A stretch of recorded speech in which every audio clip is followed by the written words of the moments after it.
Stylist Nushin Faraji filed a lawsuit Friday alleging show host Skip Bayless made unwanted sexual advances toward her and offered her $1.5 million. One of the biggest names in sports media, as well as his former employer, is being sued for harassment amid allegations of improper behavior. Skip Bayless's marriage might be on the verge of ending. The former Undisputed host has just been accused of offering a former Fox Sports co-worker $1.5 million to cheat on his wife with her. To make matters worse, all of this and more was revealed in a legal proceeding the co-worker filed against him. At first, the accusations started as rumors, but now that they have been confirmed in a legal proceeding, is Skip Bayless truly guilty of the crime? And what has his wife said regarding the whole saga? Join us as we reveal why Skip Bayless's wife might plan to divorce him immediately after the rumors were officially printed on paper. The viral accusation involving Skip Bayless. Skip Bayless, a well-known sports host on TV, is facing serious allegations from a former hairstylist at Fox News, Nushin Faraji. She filed a legal action on January 3rd, claiming that Bayless made unwanted intercourse advances towards her. According to the legal action, he tried to pressure her into having an intercourse relationship, and even went as far as offering her $1.5 million after she confided in him about a health scare related to cancer back in 2021. Faraji claims that she was subjected to a toxic atmosphere where harassment was common and workers were not protected from abuse. The legal action also suggests that the culture at Fox allowed such behavior to thrive, making it difficult for employees like Faraji to feel safe or respected in their jobs. While this is the surface information in the legal proceedings, it's even more serious. The legal action brings up Fox Sports Executive Vice President Charlie Dixon and host Joy Taylor as part of the case, claiming that Dixon made an inappropriate advance towards Faraji during a birthday party back in 2017. When Faraji shared what happened with Taylor, she allegedly told her to get over it, and mentioned that she only had her job because of Dixon, implying that Faraji was only employed because Taylor had asked for her to be hired, according to the legal action. In response, Fox Sports issued a statement saying they take these claims seriously, but won't comment further since the case is still ongoing. Faraji had been with Fox Studios in Los Angeles for more than 10 years, starting in 2012 and continuing until her termination in 2024, as reported by the Los Angeles Times. The situation has raised serious concerns, and the company is currently facing scrutiny over how they handle such allegations. There are serious accusations against Charlie Dixon, who is the executive vice president of content at Fox Sports. Faraji then came forward saying that at a birthday party in West Hollywood, he touched her inappropriately. Another person involved in this situation is Joy Taylor, who also works as a host at Fox Sports. Faraji claims that she told Taylor about what happened with Dixon, but instead of offering support, Taylor reportedly told her to just move on and forget about it. If you think that's all, you're definitely in for a shock. To add to these claims, there's also the fact that Bayless, who has been married to Ernestine Sclafani since 2016, decided to leave Fox Sports in August 2024 after working there for 8 years. This whole situation has raised a lot of questions about how these kinds of issues are handled within the network and the responses from those in positions of power. Bayless is being accused in a legal action of making unwanted advances toward Faraji after she joined his well-known morning show, Undisputed, which he co-hosted with Shannon Sharpe. Faraji states that he would give her hugs that lasted too long and kiss her on the cheek while getting too close, even pressing against her inappropriately. She claims that she made it clear she wasn't interested in him and that she didn't date anyone at work. To try to stop his behavior, she even told him about her battle with ovarian cancer, but the legal action claims that Bayless only became more aggressive over time and even went so far as to accuse her of having an affair with Sharpe. More shocking details in the legal proceedings. Faraji also mentions that she reported Bayless's behavior to the Human Resources Department at Fox Sports multiple times. She describes her work environment as one where she had to deal with a lot of prejudice against her gender, racism, and discrimination against people with disabilities. According to her, both executives and other staff members were allowed to mistreat employees without facing any consequences. This legal action comes shortly after Sharpe, who used to work at Fox, reached a buyout deal with the network following a very public disagreement with Bayless. The two of them often argued on their show, which eventually caused their relationship to fall apart, and Sharp decided to move on to new opportunities. After leaving Fox Sports in August, Bayless started his own podcast that he hosts on YouTube, Spotify, and Apple Podcasts. He also shares his strong opinions about sports on X, where he has 3.2 million followers. While he hasn't said anything about the accusations in the legal action against him, Stephen A. Smith has openly expressed his thoughts about Skip Bayless during this legal situation. Smith, who used to work with Bayless on ESPN's First Take, expressed that he finds it hard to believe Bayless could do what he's being accused of, especially since he's known him for 25 years. While he didn't dive into the details of the legal action, he did make some surprising comments. Smith mentioned that Bayless isn't really the type to socialize much and tends to keep to himself.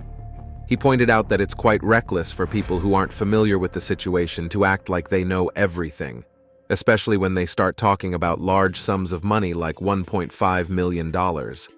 Smith went on to say that the Skip Bayless he knows is very careful with his money, even struggling to part with just $15. He described him as one of the most frugal people he's ever met, but he made it clear that he doesn't have any insider information about the legal action and doesn't want to get involved in it. Smith's comments reflect his long-standing relationship with Bayless and his reluctance to jump to conclusions without knowing the full story. While the world seems to be against Skip Bayless, you might be wondering if Sclafani will push through with the divorce rumors. Well, you're about to find out the truth. Sclafani and Bayless have been married for 3 years, but they've been a couple for almost 14 years now. Sclafani, who had only attended a sports event back in high school when she played the clarinet in the marching band, is now married to one of the most outspoken figures in sports talk. Bayless, who hails from Oklahoma City, is a guy that many sports fans have strong feelings about, whether they love him or not. Despite his loud personality, he is the one Sclafani truly loves. Growing up in New York City with an Italian dad and a Jewish mom, Sclafani has always been a strong-willed person with her own opinions, but her family didn't really follow sports. Instead, they preferred watching nature documentaries and listening to orchestral music. Unfair treatment in the sports industry? Sports teams like the Yankees, Giants, or Knicks were not on their radar. Sclafani found her passion in the arts, especially in drawing and creating things. She got into the fashion world, landing her first job in the 1980s with Izod Lacoste, a trendy brand at the time that attracted many celebrities. After spending over 10 years in fashion, she decided to switch gears and dive into public relations. This move led her to work with two of the biggest PR firms globally, Edelman and Weber Shandwick. Throughout her career, she represented well-known clients like Eddie Bauer and Starbucks, showcasing her talent in a completely different field from where she started. One day, Ernestine Sclafani joined actor Kevin Dillon for a few appearances. The star from Entourage was set to appear on Fox and Friends and then head over to a new ESPN show called Cold Pizza. It was during this day that she had her first conversation with Skip Bayless. They chatted for a few minutes, and it was clear there was a spark between them. After Skip left, Sclafani's co-worker pointed out the chemistry they had, and it certainly did end there. Later that same day, she received an email from Skip Bayless. It hit her that she had seen him on a show that her ex-boyfriend used to watch, where he called Bayless an idiot who thinks he knows everything about sports. But Sclafani didn't think he was bad at all, and as they continued to email, she found herself liking him more and more. A couple of weeks later, they decided to grab some pizza together, and this was the beginning of their love story. While Ernestine Sclafani and Skip Bayless might seem like an unusual pair due to his deep passion for sports and her lack of interest in them, they actually share a lot of common interests. They enjoy watching movies, going for walks, and eating healthy meals, but more than anything else, what truly matters to them is simply being together and enjoying each other's company. Fast forward to now, with all that's going on with the divorce rumors and intercourse allegations, it's definitely a tough time for the Bayless, but Ernestine Sclafani hasn't addressed either the divorce rumors or the intercourse allegations made against her husband. Some folks online have stepped up for Ernestine Sclafani, since she hasn't said much about the situation herself. The whole legal action drama has turned into a playground for those with misogynistic views on social media. One of the main points in the long 42-page legal action is where Faraji's lawyers claimed that she had to deal with a workplace filled with misogyny, racism, and ableism, where both executives and talent could mistreat employees without facing any consequences. This claim sparked a lot of anger online, with some people suggesting that Sclafani was planning to accuse Dixon of immoral misconduct if she faced backlash for dating another guy. Meanwhile, there are plenty of jokes circulating about Taylor's supposed relationships, which seem to take the spotlight off Bayless and Dixon. Many users worry that Taylor's alleged behavior could harm other women in sports journalism and undermine their achievements. It's tough not to think that Taylor's involvement in this legal action could have negative effects on women in the industry. Male sports fans online are eager to push the idea that Taylor slept her way to the top, and some even hint that other women reporters might have done the same. This whole situation has really drawn the world's attention to a long existing issue that women in sports face. Over the last 50 years, the world of sports broadcasting has seen some significant changes for women, at least on the surface. Back in 1978, a reporter named Melissa Ludke from Sports Illustrated had to take legal action against Major League Baseball just to get into the players' locker rooms. Fast forward to today, and women like Jemele Hill, Taylor Rooks, Erin Andrews, and Mina Kimes have become well-known figures in sports journalism, earning awards and recognition for their work. But they still face their own set of difficulties in this field, like what Nushin Faraji is facing now. I have more freedom to say what I want than lawyers, who practice here all the time. Judges are going to uphold individual rights, or are they going to allow their courtrooms to become instruments of political propaganda? Julia Roberts is a magnet for scandals. I don't even know if this is going to be interesting for television. Sure. If you say it, let's roll those dice. Each changing her life forever. From film premieres to explosive movie scenes and unscripted chemistry, her relationship with George Clooney has been one for the headlines and has survived every tabloid storm. With Amal now in the picture, she paints a clearer picture for everyone to see. I feel it's an obligation to lead by example of openness. What is the truth about her husband's decades-long bond with Julia? And how does she feel about Hollywood whispering about her man with another woman? Join us as Amal Clooney finally confirms what we all suspected about Julia Roberts. The foundation. When Julia Roberts and George Clooney first met on the set of Ocean's 11 in the year 2000, no one could have guessed their friendship would last longer than many Hollywood marriages. Their first encounter wasn't just another typical Hollywood introduction. It marked the start of one of Tinseltown's longest-lasting, purely platonic bonds. Clooney shared that the moment they met, they just had fun, noting how their similar work styles helped form the basis of their friendship. Both stars were already well known at the time. Roberts was coming off her Oscar win for Erin Brockovich, and Clooney was moving from his fame on ER to a career in movies. What made their friendship special was how they kept work and real life separate. Unlike many Hollywood friendships that only exist on film sets or red carpets, Roberts and Clooney developed something more meaningful. When Roberts was pregnant with twins in 2004, Clooney put aside his usual pranks and showed a caring side not many had seen. He would ask if she was feeling okay, because she looked a bit tired, and he made sure she stayed hydrated on set. They worked together more often over the years, with Ocean's 12 in 2004 and Money Monster in 2016.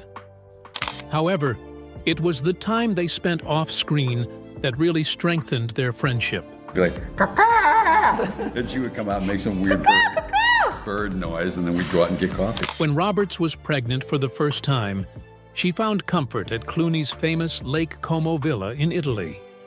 Later, she brought her children there. filling the historic villa with the happy chaos of family life. Unlike many Hollywood friendships that fall apart due to competition or rumors, theirs grew stronger because they shared the same values. Both had successful careers but never let work take over their lives. They supported each other through big life moments. Robert's marriage to Danny Moder, Clooney's years as Hollywood's most eligible bachelor, and finally, his shift into family life. What's especially impressive is how they dealt with the inevitable romance rumors. Instead of letting the gossip affect their friendship, they handled it with their usual humor. Clooney explained that Julia was always in a relationship, or he was in a relationship, and they became close friends right away. It was all just fun for them. As Roberts once put it, "It's a relief they are not Hollywood friends." This simple line captures the heart of their connection. Genuine, lasting, and refreshingly real in an industry often seen as shallow. Those early years set the stage for an even more interesting chapter when a certain human rights lawyer came into the picture. Just when Hollywood thought they understood Julia and George's friendship, along came Amal Clooney, a brilliant human rights lawyer, ready to challenge one of Tinseltown's most famous bonds. But what happened next surprised everyone. The Amal years. When George Clooney met Amal Clooney in 2013, Julia Roberts was one of the first people he called. After years of watching her friend go through high-profile relationships, Roberts knew this one was different. "It is wonderful," she told Ellen DeGeneres, even before meeting Amal. Have you met her? No. She seems lovely. She is beautiful and smart. He is happy, and that's what matters to me. She describes Amal as beautiful and smart, and George being happy is what matters to her. George Clooney didn't leave the first meeting between Roberts and Amal up to chance. He carefully planned a dinner to introduce the two most important women in his life. What could have been an awkward evening, especially with years of tabloid rumors about Roberts and Clooney's relationship, actually became the start of a remarkable three-way friendship. What made their bond special was how naturally it developed. While many Hollywood wives often see their husbands' female co-stars with suspicion, Amal welcomed Roberts with open arms.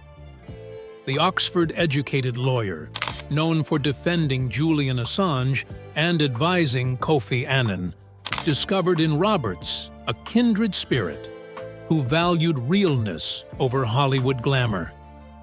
Their friendship grew stronger when the Clooneys welcomed twins Ella and Alexander in 2017. Roberts, who was already a mother of three, became Auntie Juju to the twins. The nickname stuck and represented the close, family-like bond they had formed.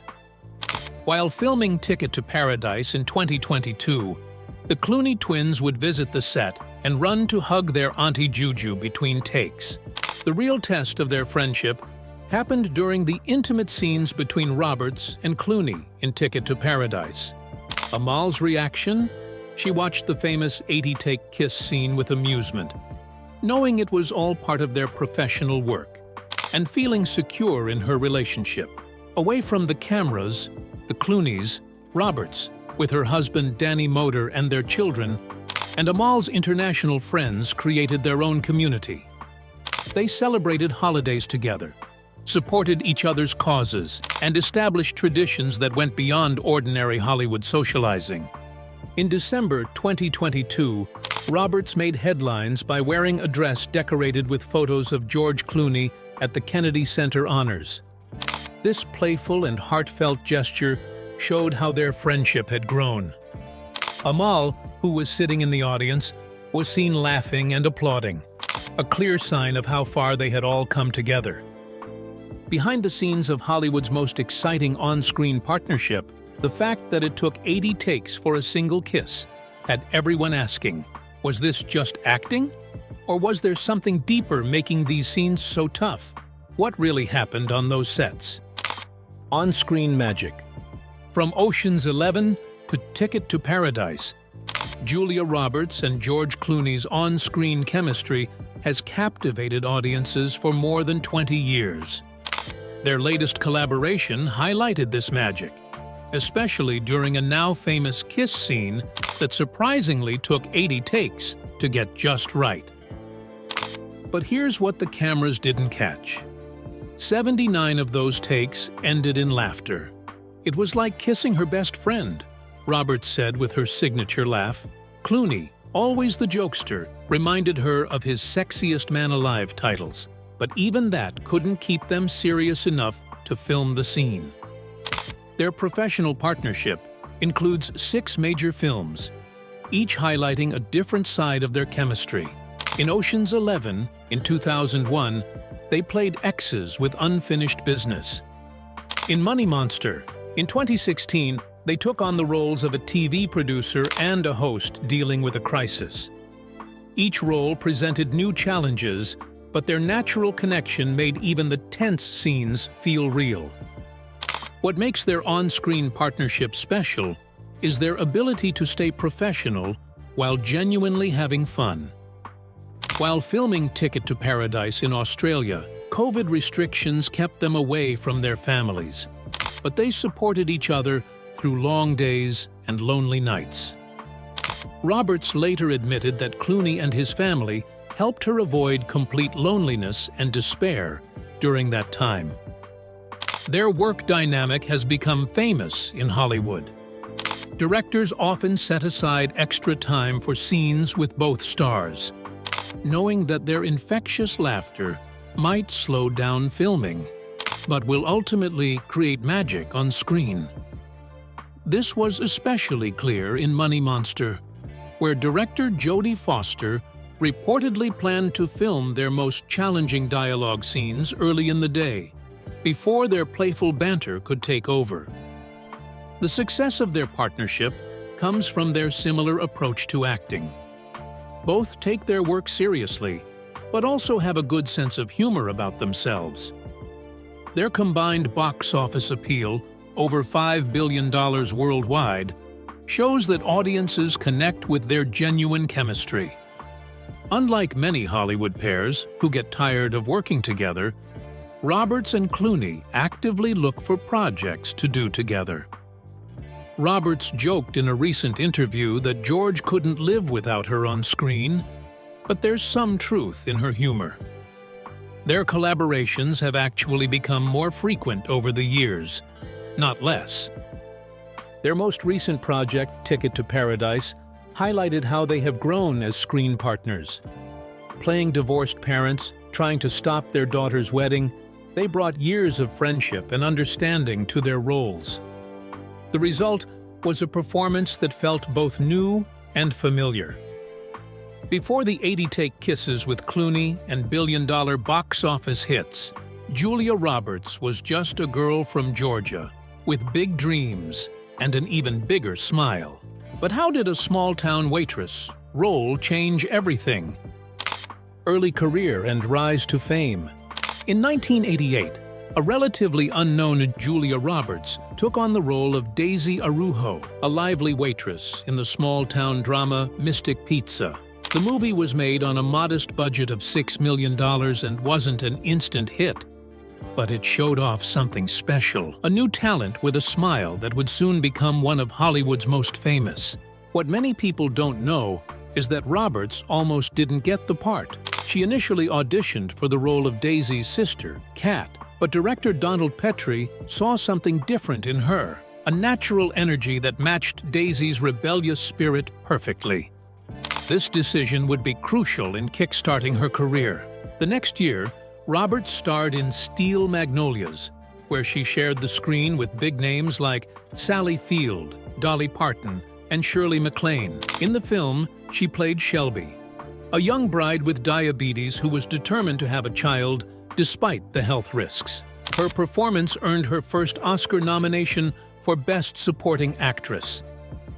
Behind the scenes, she developed a close friendship with Sally Field, who became a mentor to her during those early years. Then came the year 1990 and Pretty Woman, the role that turned Roberts from a promising newcomer into a global superstar. The movie was originally called 3000, which was the amount her character was paid for a week's companionship. The first version of the script was much darker than the romantic comedy we know today. Roberts pushed for a more empowering portrayal of her character, Vivian Ward, making small but important changes that helped create the film's more positive tone. The chemistry between Roberts and Richard Gere in Pretty Woman didn't happen right away. They had to do several screen tests before the directors were convinced. The risk was worth it. The film made over $463 million worldwide, breaking records for romantic comedies and earning Roberts her first Oscar nomination for Best Actress. During these important years, Roberts made key choices that shaped her career. She turned down leading roles in Sleepless in Seattle and While You Were Sleeping to avoid being stuck in romantic comedies. Even after the huge success of Pretty Woman, she selected her next projects carefully, prioritizing character development over just making money. Behind the scenes, Roberts was figuring out how to handle her sudden fame. During this time, she developed her signature laugh-smile combination, which was partly a natural way to deal with her nervous energy during interviews. This genuine and sometimes silly charm made her likable to both audiences and fellow actors. By the end of 1990, Roberts had achieved something amazing. She had 3 successful films, 2 Oscar nominations, and had become the highest-paid actress in Hollywood, all before turning 23. More importantly, she proved she was more than just a pretty face. She was a serious actress with real talent to support her rising star power. At the peak of her new fame, America's sweetheart unexpectedly earned the nickname Tinkerbell on Steven Spielberg's set. Was it the stress of being a star, a broken heart, or something more serious that caused Hollywood's Golden Girl to clash with its most powerful director? The Hook drama and Spielberg feud. In February of 1991, Julia Roberts showed up on the set of Hook to play Tinkerbell, ready for what should have been a wonderful partnership with Steven Spielberg. Instead, it turned into one of Hollywood's most famous feuds, set against a backdrop of personal struggles and work-related stress. The problems started even before they began filming. At just 23 years old and still getting used to her sudden fame, Roberts was preparing for her wedding to actor Kiefer Sutherland while working on the movie. The filming schedule was set up to fit her wedding date on June 14th. However, behind the scenes, her personal life was falling apart. There were rumors that Sutherland was having an affair with a dancer, and Roberts was finding it hard to handle everything. The filming conditions made things even harder. Unlike her earlier roles, playing Tinkerbell required Roberts to spend a lot of time alone in front of a green screen. Without other actors to interact with, she had to depend completely on Spielberg's direction. This isolation, along with her emotional struggles, created a challenging situation. What many people don't realize is that the production was already dealing with issues. Dustin Hoffman's method of acting led to delays, and working with child actors limited the hours they could shoot. The budget increased from $48 million to $80 million, and the filming schedule extended from 76 days to 116 days. While Roberts was facing her own struggles, she became the focus of the production's problems. The nickname Tinkerbell started circulating on set, but the real situation was more complicated. Roberts was dealing with the public breakup of her relationship, which is something that not many 23-year-olds could handle easily. Just 3 days before her wedding, she ran away to Ireland with Jason Patric, who was Sutherland's friend, and that made international headlines. Spielberg spoke about the situation during an interview on 60 Minutes, where he called it an unfortunate time to work with Roberts. While he praised her acting, he also said he would never work with her again. For Roberts, hearing this public criticism from one of Hollywood's most powerful directors was really tough. He felt that Steven Spielberg, I find quite confused in his recollection of me. She later told Vanity Fair that when she saw that, her eyes popped out of my head. She couldn't believe the same person that she knew and trusted was actually hesitating to come to her defense. Even with all the drama, Hook earned $300 million worldwide. Although Roberts' role as Tinkerbell was overshadowed by the controversy, she still delivered some truly magical moments. This experience taught her important lessons about dealing with personal crises while in the spotlight, leading her to be more protective of her private life. 30 years later, Roberts and Spielberg have never worked together again, even though both went on to win Oscars in the years after Hook. While the aftermath of the Spielberg feud was still unfolding, Julia Roberts' love life turned into Hollywood's most talked-about soap opera. With canceled weddings and surprise marriages, what really went on during her tumultuous decade of romance? Early relationship history. The 1990s were not only marked by career successes for Julia Roberts, but they also brought a series of high-profile relationships that kept tabloids busy. After her dramatic departure from the Hook set, her personal life became the focus, influencing how she dealt with fame for years to come. Her relationship with Kiefer Sutherland looked like a fairy tale. They first met while filming Flatliners in 1990, where their on-screen chemistry turned into a real romance. The young stars planned a big wedding at 20th Century Fox's Soundstage 14, which was going to be decorated like a garden for 500 guests. But just 3 days before the wedding, Roberts made headlines when she ran away to Ireland with Sutherland's friend, Jason Patrick. This was after Roberts had found out about Sutherland's supposed cheating with a dancer at a local strip club. The media portrayed her as a runaway bride, but behind the scenes, she was just a 23-year-old making a tough decision to leave a marriage that could have made her unhappy.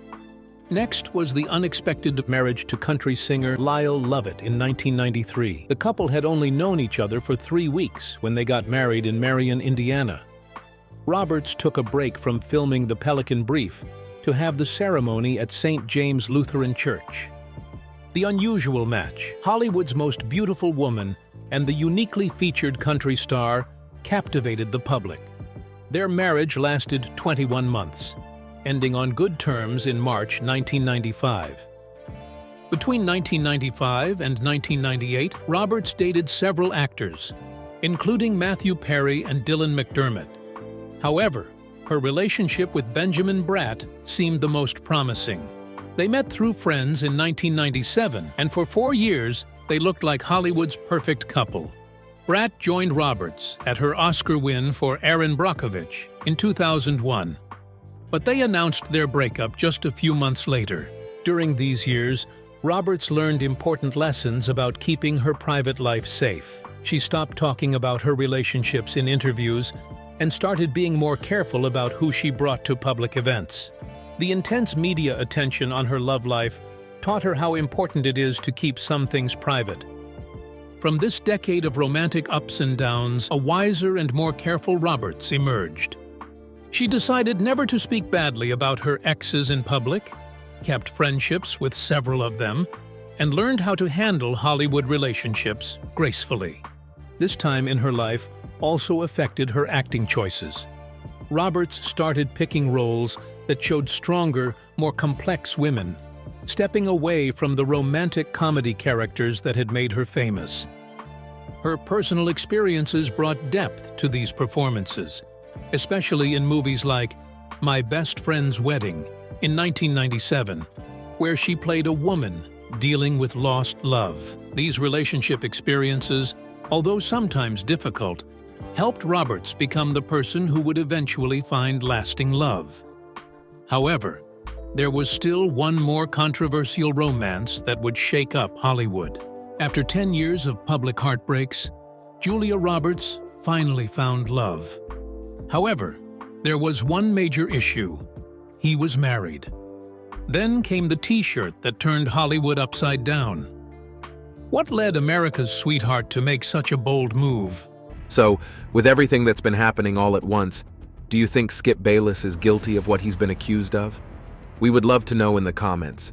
If you enjoyed watching this video, don't forget to leave a like, share it with your family and friends, and subscribe to our channel so you don't miss our next updates.